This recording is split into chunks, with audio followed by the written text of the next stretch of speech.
All right, ladies and gentlemen, welcome back to another exciting episode of Two Men in Black and White, an honest conversation. And we just had a spur of the moment conversation that kind of kicked things off for us on this Saturday afternoon. First of all, it's hot as hell out there. Hope you're staying cool. Second of all, it seems to be a lot of frustration going around for just about everyone. Everyone thinks everyone else should be doing something that they're not absolutely doing right now. And people are kind of pointing fingers. We're trying to figure out like what we can exactly do. Black folks pointing at white folks pointing at black folks, Hispanic folks saying, "Hey, black people, where are you?" And then we have, the Hispanic community and folks getting disappeared off of American streets. So who's doing enough? Who's not doing enough? Let's get into it. Brock Ganeles, my partner in crime, joins me from upstate New York in the beautiful Hudson Valley. Hot as hell up there, Brock, or you getting a nice breeze? No, 80s today. We're about to Ooh, break that precipice and get to 95 tomorrow. Yeah, man, you yeah. got Believe me, Georgia heat. frustration. People start boiling over. It'll be like what was the Spike Lee movie on the hot day Do in the New right York? thing. Do the right It's thing. those hot days, things can boil Yes. over. Yeah. Everyone's in a bad mood. There we Yes, go. indeed. So let's get into it, Brock. We were talking about black folks not protesting, what it's going to take to get them out there. And the seemingly popular excuse right now is I don't want to get shot. Well, as we just discussed, nobody got shot at the George Floyd protests. Nobody got shot in recent history. Now, if we want to go look at some of the black and white footage from the 50s and 60s, we might see some folks getting shot and rubber bullets, the dogs, the fire hoses, some of those visceral images that we have. There were also the lynchings that took place. I mean, just sheer violence perpetrated against Black America. Now we're supposed to be in a more refined day and age in our history, but we don't seem to be. I did catch a blurb about a man who was hung in Albany, New York just recently, so I need to do more research on that. I just saw that blurb while I was traveling out of the country. But here's the thing. I think as a man who's been black for a long time, and been a man for an even shorter time, I think we're doing a poor job explaining why we're not out there. I think, and this is me and my opinion alone based on no particular evidence or research, this is my opinion, and I think it's the fatigue that has worn black people down. I just saw a video of people talking about we should migrate to some cities in the South where we're the majority. We need to go and be the majority, and that way, we'll have a voice in government, we'll have an opportunity to express ourselves, we can pick our leaders, and, things might be a little bit better for us. Maybe we can live in peace. And, as you mentioned, Brock, when I pull out of the driveway, I'm reminded, that I'm black again, right? My only real respite is in my home. And I think it's the fatigue, whether it's, with your professional career, whether it's watching people go right by you climbing the corporate ladder, the professional ladder, whether it's dealing with problems at your kids' schools. Is a very well-known saxophonist named Mike Phillips who has drawn national attention out in Portland because of the way that his kids were treated and the just vile manner the principal used to address his child. And he and his wife ended up at the school and making some pretty big national news about that situation. So I feel like it's more black folk fatigue than it is the fear of being gunned down on America's streets, even with Trump's lawless, faceless ICE agents out there floating around, and every law enforcement official thinking they've got a green light to blow folks away because Trump's in office. Well, I mean, I totally get the fatigue, right? If you have to sit there and fight for your right to vote, right? The most basic right in a democracy, but you're constantly having to fight just for that, to have a say in the society you live in, right? I can see when you're in a 50-year plus fight just for the most basic shit, that's gonna like tire you out. And I would imagine seeing someone fighting for progress for centuries and then having like a Donald Trump elected and having to go through those 4 fucking years, right? Right. And then maybe getting a breath of fresh air with Biden coming in with Kamala Harris as the vice president and saying, okay, that was an anomaly and a blip. That sucked. But now we can like move forward again. And Right. then to have the country you live in vote in Donald Trump and MAGA, knowing what they were getting now, not as a Right. surprise, right? Not as a Right. change agent, like knowing exactly what he's bringing to the table. And oh, by the way, a handbook, the Project 25 handbook that wrote down every fucking thing they were going to do, right? Like the racist handbook. So here's the shit we're going to do to fuck with your lives. I would imagine there would be extreme exhaustion, which makes me a huge hypocrite when I say after my 2 marches in my entire life that I finally got around to in 2025, right? I wasn't out for you on fucking George Floyd. I didn't fight for anyone's voting rights, right? I haven't done shit for anyone, right? Finally get out there. Now that I've been out there for 2 marches, I'm like, hey, we need you guys. What do you mean you're not coming out here and marching with me now that this one's urgent. That other shit you guys were doing, hey, this is important now. Like you need to get out here with me. So I get it. If I was a black guy looking at me, I'd be like, fuck you, right? Right. But you take care of this shit for me, right? So I totally understand it. Having said that, I don't think anyone got shot in the George Floyd No. protests. No. No. I don't recall. I get it, but I would at least think there would have to be an incident before that would, kind of be a viable excuse. I get the fatigue factor, and it's why I keep saying maybe white people have to get out there 9, 10, up to 20 times on their own before they can kind of wave, have some credibility to wave some people in. But I also think that the protests maybe have to be more aggressive. And the message has to be come join us, right? I Right. haven't heard the outreach. I haven't heard the please come join us. We will fix it when we get this shit. Let's not drown. The boat Right. is capsized. Let's Right. not drown because we're all gonna die. We're all gonna drown. Let's all save ourselves, fix this leaky boat, and when we get back and it's calmer seas, we're gonna fix shit for you guys. Trust us Right. on that. Help us now. We'll take it serious this time and actually fix shit for you. But no one's saying that. So I get that that's a big missing piece of the puzzle also. And I don't think one person saying it would do it. It has to be a constant drumbeat of like, please, please, please, we'll make it right. So I do think white America has to have some contrition and humbleness and get in recruiting mode, right? It almost be like Yeah. we almost be like college football coaches, and we got to recruit people and go, "Hey, let's my team. We're gonna make this happen. You want to be part of a winning team? Like it's gonna be better. Come here, and it's gonna be better." But Brock, the thing that you did was you educated yourself, right? You understand what's going on with black. You talk to Black Americans on a regular basis. 75% of white people have no relationship with Black and Brown America. 75% of America doesn't know that voting rights came about the year I was born. The year I was born. So, until you start educating yourself and because I know what white folks are doing now. Some white folks, the complacent white folks, a lot of whom we went to school with, are sitting back saying, man, what are they mad about? They got these good jobs. You had not one, but a 2-term president.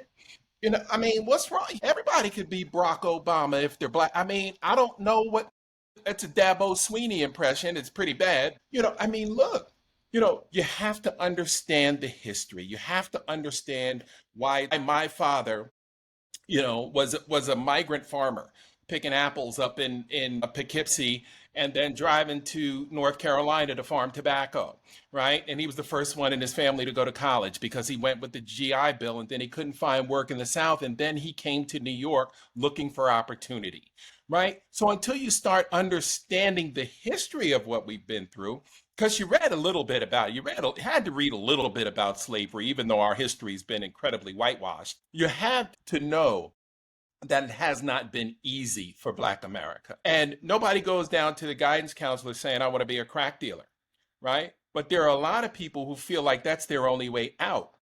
That's the only way to eat. That's the only way to provide for their family.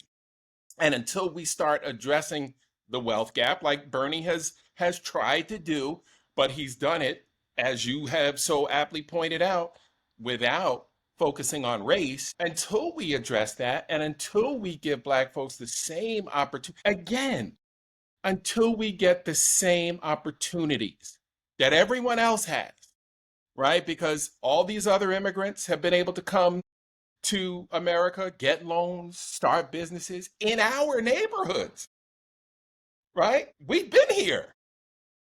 We've been here and can't get anything except to be 43% of the mass incarceration system, and we only make up 13% of the population.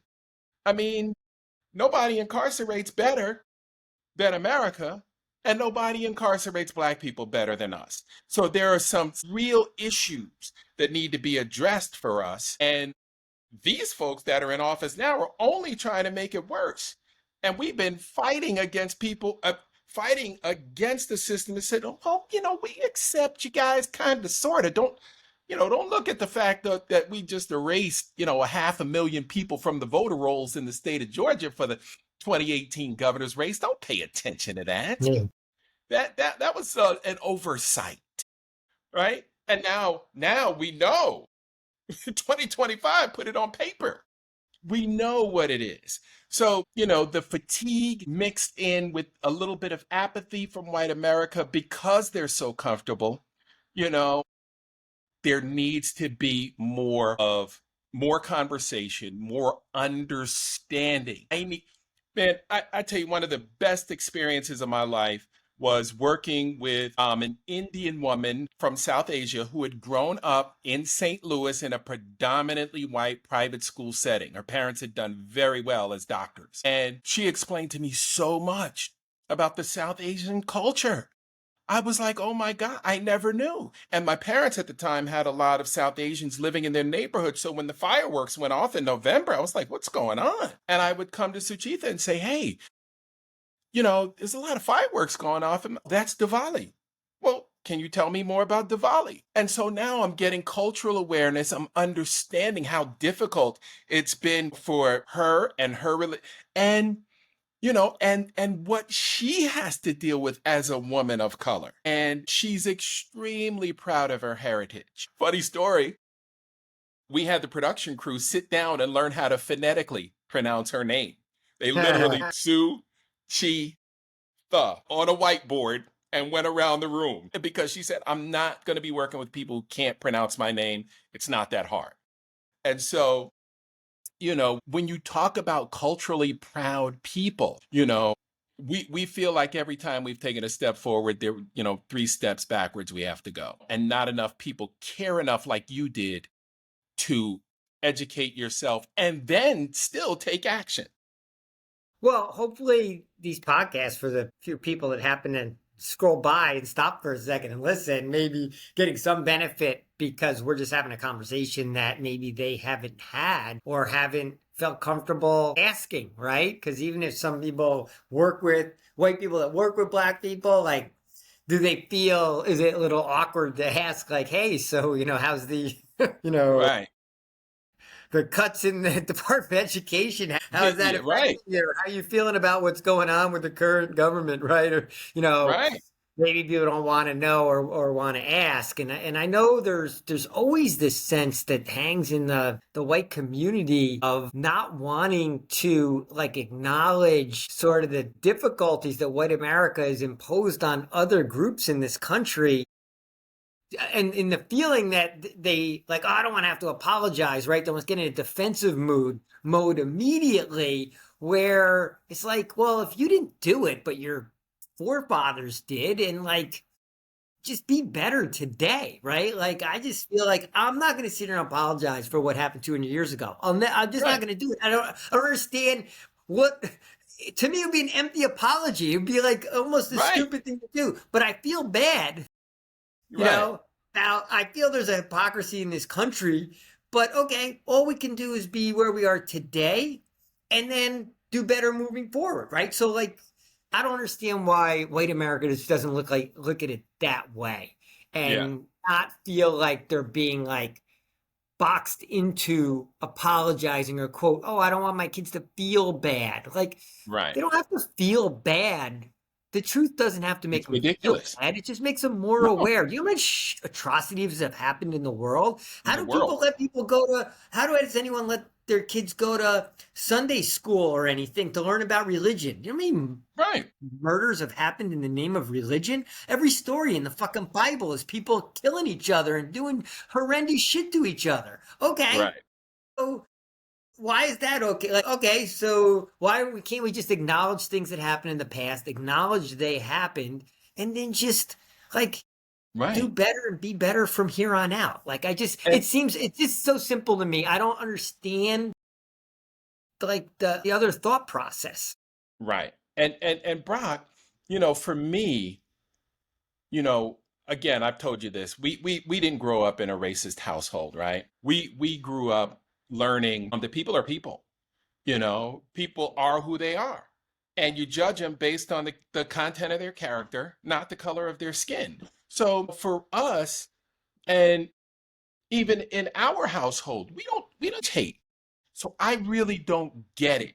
You know, when people show up and look at you and just make a face at you. When I first moved to Albany, Georgia, and I would be out covering news stories, and people would just give you this glance that was like, whoa, like, do we know each other? And I mean, it was palpable. And this was in the early 90s. You could feel it. And so I never understood that whole thing because we weren't taught that. So, you know, to understand, you know, why someone would think that I want to hold them accountable for some shit that happened 225 years ago is maddening, right? Just acknowledge the fact that the system was set up for you to win. I get it. The people in power set the system up. Duh. Like, no shit. Just acknowledge you got the benefit from it and do what you can do to make the playing field more level. Because I get an opportunity does not mean that a white, you know, 60-year-old male is missing one. It just doesn't mean there's enough out here for everybody. Look at all the money we found during COVID, right? We found trillions of dollars to pass out to Americans all over the place. So there's enough money to go around. Right? But the first thing Donald Trump comes in and cuts the minority business enterprise program that has accounted for more millionaires of African American descent in the United States, and you get rid of it? Well, that was a program that was designed to give Black companies an opportunity to bid on federal contracts. How is that not fair? Yeah, and that's why when we look at all the Doji cuts and Project 2025 and all that, I mean, it has to start with the question why. Like on each cut, why? Why is this cut? Why is it the US aid cut? Why is it Department of Education? Why? Why? Why is it small business? Why is it funding to African American colleges? You know, why is it Medicaid cuts for the poor, right? Like, what's the why that's behind? Because these are all decisions, right? These aren't things that are just, quote, happening. These are like literal decisions. You know, Right. why are we cutting, Consumer Financial Protection Board? You know, why? The answer to most of these questions is racism, and some of them are classism, right? It's a combination of what Bernie's talking about and the Yep. racism. And I mean, I think you always come to toxic selfishness. It's a white supremacy in the end, where there's a small cadre of people who think they should just be running shit, and they're stripping opportunities and pulling out, the stability from underneath other pockets of society. Most of it's racial, but it's also gender too, right? We're two Yeah. men in black and white. If a woman was on here, she'd be going, what about our equality? Who's out there marching for Right. us? Who's fighting for us? Like, hey, Brock, white guy, white male out there for his first two protests of his life. Where were Right. you on Dobbs? Where were you in equal rights, right? I mean, Right. why weren't you shaking people down to make, equal rights, to codify Roe v. Wade instead of let it be in the hands of the judges, right? So yeah, I can look back and just be like, yeah, I wasn't there in a lot of these fights. And Right. that gets back to what we started with. So I can see why all these different groups that should be coalescing to fight Donald Trump, Project 2025, MAGA, white supremacy, democracy, Yep. autocracy, have not coalesced because there's so many resentments between the groups. We talked about blacks Right. don't want to support Latinos because they don't feel like Latinos were ever out there for them, right? White Right. people finally coming along to the protest party. Black people are kind of like, damn, we're fucking exhausted. Where the fuck have Right. you been for the last Right. 50 years? Okay. So, okay. Well, we'll keep an eye on what you're doing out there, but you better, Right. you're on your own for a little bit more. But all the while, and women are probably like, okay, Right. yeah, million woman march didn't have any men. What were you guys doing? We were Right. home we were watching Watching the summer game. basketball, playing golf, right? We weren't out there marching with them. So I get Right. all these different resentments, lack of unified. No one's come with a message that's lack of no message, lack of unified resistance, and therefore the one group that's in lockstep, goose stepping down the streets, right, is our homegrown Nazis. Oh, they're a team, right? Because Right. they No only care matter about what. they only care about one thing. They all fall in line and they're marching down the road and they just keep taking shit away from the rest of us. They're Right. winning. Yeah, they're absolutely winning. And the other force we have to fight too is the media messaging, right? And where people are getting information from, right? And the mainstream media, has done this republic a disservice by continuing to drive home, these divisions. And every story they're doing has to have a catchy line, right? To get your attention. Blacks are sitting this one out, and we got to make a big thing and have a big discussion about it. We have to have a big, discussion about the merits of Project 2025. Can't even agree on the fact in the mainstream media that Donald Trump is in cognitive decline. We can't even agree on that in mainstream media, right? It took Lawrence O'Donnell to skewer Trump late last week for anyone to stand up and say, "Oh my God, this is pretty bad, huh?" Right? Because the mainstream media is taking his answers at face value. This guy can't tell you what the Declaration of Independence is or when it happened in regard to our history. And the mainstream, if you're looking at mainstream media expecting to get, a clear picture of what's happening in America right now, you can forget it. You can forget it because it's all about playing to your customer and executive bonuses and making money, right? That's all the company cares about is profit margins, Mm-hmm. right? Because they've been shrinking over the last 3 decades, 4 decades. And that's what they're in business for, to make money. And they've made so much over the years.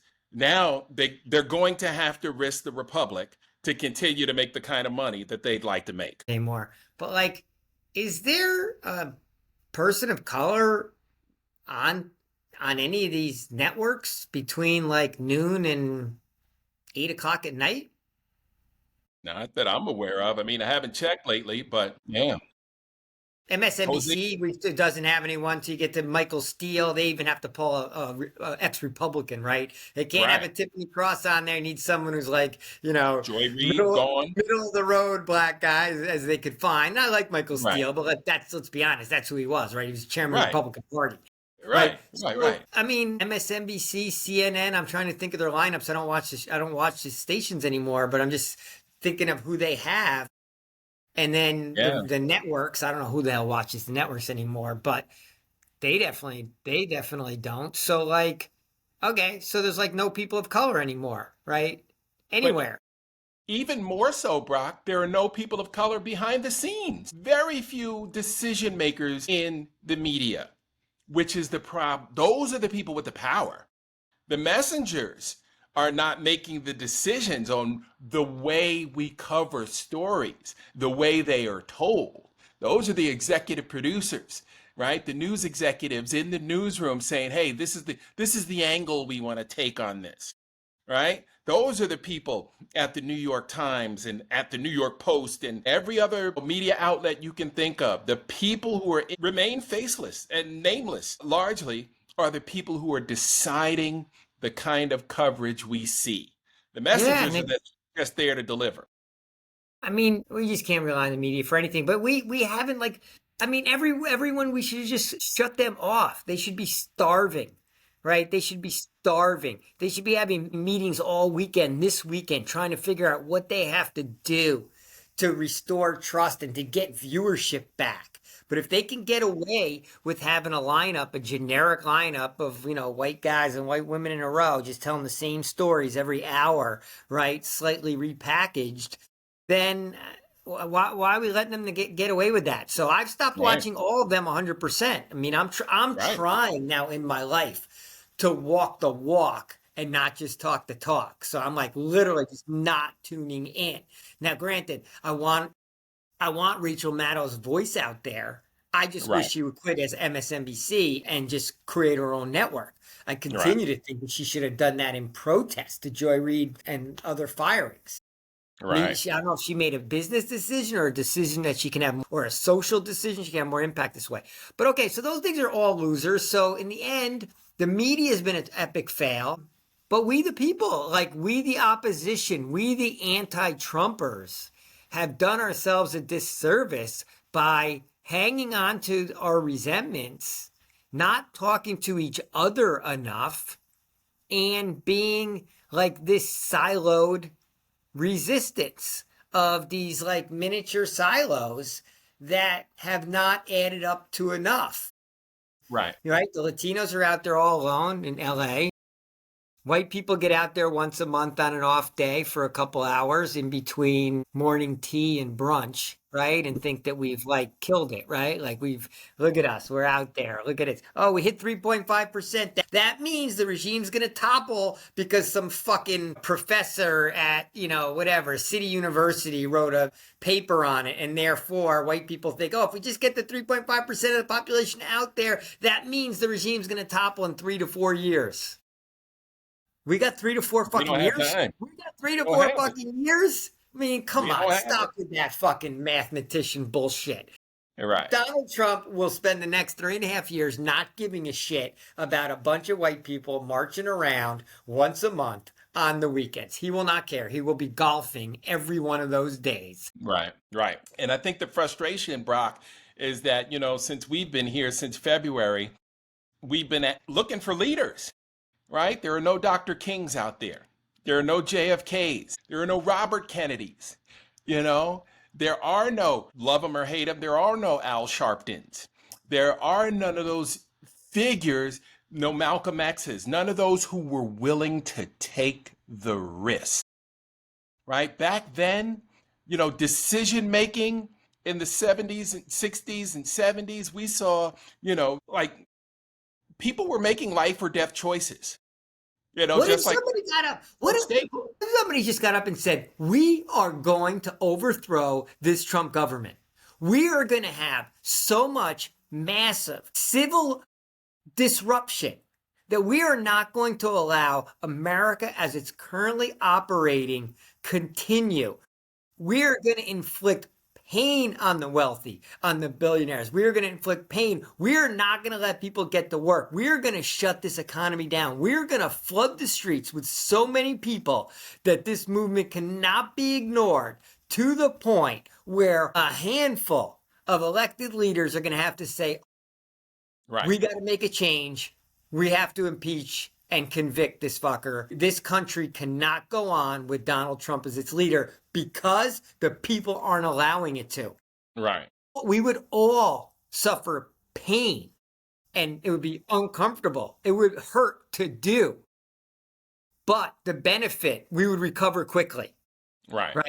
We would recover quickly. But who's going to get up and start be the firebrand and going to be saying that? That's the person that may get gunned down. Right? That's the person where the bomb may get dropped on their house, right? But no one said that. There is no person out there saying that we need to remove Donald Trump and the American people need to mobilize in a fashion for the removal of Donald Trump. Not no kings. No one's fucking out saying that. I mean, that's the firebrand, right? That's the person that we just don't know who they are, who's just says it. And then because if it gets put out there in the air, then maybe it gains momentum and people stop just talking about like, oh, Trump was really mad because he didn't win a Nobel Prize. Like, I don't care if Trump is mad. I don't care about his mood. I never want to see another story that talks about his fucking mood. I don't care what he's thinking, feeling at any given point in time. Only thing I care about is he's no longer the leader of this country. Right. Yeah, I want him in jail, but I don't give a shit about that. First and foremost, I don't want him running this country. So that's the end game. How do we get there? And I'm not talking about 4 years trying to win an election that may never happen and there's going to be so much Right. voter suppression, you can't trust it anyway. How do we have so much civil aggression that we force people in positions of power, the ones they have right now, Right. to realize it just can't go on. America can't go on anymore. It just becomes like a Donald Trump can't be president. And we just Right. hit a tipping point where it's not polls and approvals. I don't care Right. that 61% or 60% of people disapprove of Donald Trump. Doesn't mean shit. No. That's just that's a 5-minute blurb on CNN. Doesn't mean Right. shit. Hasn't Right. changed anyone's lives that the polls have changed. Oh, Like, you're so absolutely somebody's right. got to come out and just say, we're fucking going after the end game here is removal of Donald Trump. And that's got to happen sooner rather than later. And we've been saying it for 6 months. And we have a lot of nonviolent tools, right? Right. But those nonviolent tools are unified, a unified resistance. White people, black people, Latinos, Asian Americans, women, All as the humanly others. possible, Yeah. all the others, LGBTQ, all welcomed. All maybe we should just have a group apology to each other, starting with white people, like, hey, we weren't there for you enough. And black people like, hey, LGBTQ people, because, you know, black community's been pretty tough on them historically. Like, sorry, you know what? We're sorry. We weren't there for you enough. Right? And Right. Native Americans, we could all just get together and go, whoa, none of us were there Sorry. for you fucking enough. Right. Right. Right. We could just, maybe we can just do a group apology and then go, okay. But now that now Now let's get it. we got Yep. a bigger fucking target right now. Right. Right. Because life as we know it will cease to exist much if we get much more of this shit. Because again, Project 2025 is prodding along behind the scenes and under the cover of darkness, dismantling our fucking republic. This budget. And This yeah. budget. This budget is a backbreaker for our republic. I saw a candidate for governor in New Mexico. I read earlier this week that she was estimating 15 hospitals closing, rural hospitals. The whole fucking state of New Mexico is rural. So if they lose 15 fucking hospitals, who's going to be able to get health care? Who's going to be able to live? How can you live in rural America if you don't have resources around you? Nope. Yeah. People are just gonna die of like you get a bee sting and because you're allergic to bees, that's gonna be a death sentence now, right? Because there's no hospital you can go to. The littlest things are gonna be death sentences now. Yep. And it's sad that we've let this amazing republic be dismantled by a D- student, who couldn't put his own fucking shoes on by himself until he was a senior in high school. I mean, this guy has none of the qualities of leadership worthy of being in this position right now at this time. And we have the capacity to do something about it, and we're not. Yeah. That's where my frustration's boiling up. And I get it. 2 protests in his lifetime, white guy is now getting frustrated and angry and mad at people for not being out there. I get it. I recognize the absurdity of it. Yeah. But this time I think I'm right. I think this is the big one for all of us. It's definitely the big one for white people. Yeah, and I have to agree with you there. I mean, we can't, check the scorecards at this point because there's a bigger fish to fry. And that is saving the government, saving our republic and our democracy. We're being made fun of globally right now. We're the laughing stock of the world. And, we're putting tariffs on islands inhabited by nothing but penguins. I don't know what their shopping patterns are, but, I'm sure they're not going to be buying shit from us. But, it's just laughable. And, we should be crying at the same time and we should be unifying. So, that's where I'm at on it, buddy. Another great conversation. And we'll get back together, do it again tomorrow, my friend. All right, Mark. Good to talk to you. All Talk right. to you tomorrow. Sounds good, buddy. All right. Bye-bye. Peace.